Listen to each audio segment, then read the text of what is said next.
every day. It's not a result of faulty manufacturing. It's because the North Pole itself is changing. Follow me now. This problem is actually so drastic that workers at Tampa International and Peter O. Knight airports are rushing to make changes. And Brooks Garner, our meteorologist and local science, do we dare say nerd, spent the day looking into this polar shift. When most people hear North Pole, they think of Santa Claus. And while he'll always be at the very top of the world, there's also a magnetic pole, which is produced by fluctuations or flow of iron in the core of the Earth.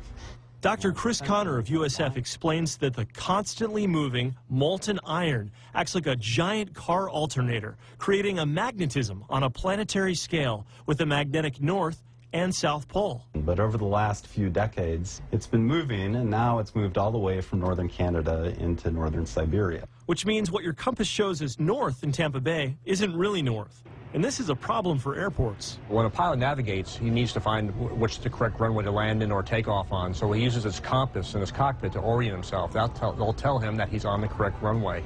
Robert Burr of TIA says runway 36 originally pointed due north to 360 degrees. Or it did before the magnetic shift. Now it points just right at 10 degrees north, even though physically it hasn't moved. While the runway in question will always point to the true geographic North Pole, because the magnetic North Pole has now shifted, pilots who use compasses lining up on the runway may think they're in the wrong spot unless this problem is corrected. So TIA has resolved to paint new numbers to match the pilot compass readings. Now runway 36 is runway 1.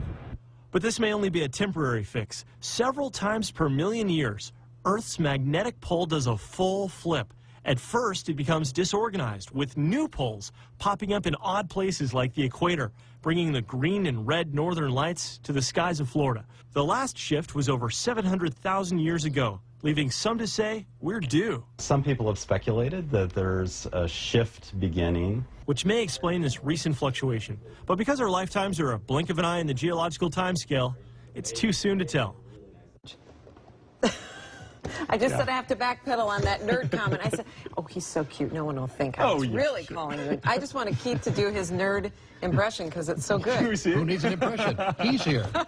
No, Brooks. Exactly. Hey, listen, but you said something interesting to me, that birds and wildlife out there could actually be confused by all of this. If, in fact, birds navigate by compass direction, an internal compass, which some theorize they do, if, in fact, the poles shift, it's possible, and this is obviously not going to happen now, but maybe in a couple hundred years or longer, we don't really know. It's possible you could have Canadian geese migrating to Hawaii instead of Canada. Wow. Hey, a North Pole could pop up over Tahiti. You could have northern lights in the south equatorial regions. Pretty crazy to think about. Yeah, it is kind of mind-boggling to think about, but it's serious too, especially if the instrument of if you're a pilot, air or sea. I mean, your destination 10 degrees. 10 degrees doesn't sound like a lot, but if you go one direction for 1,000 miles and you're 10 degrees off, that could make all the difference. Yeah, absolutely. Well, that's very fascinating. Thank you for clearing that up. You got it. Nerd. Nerds. I love it.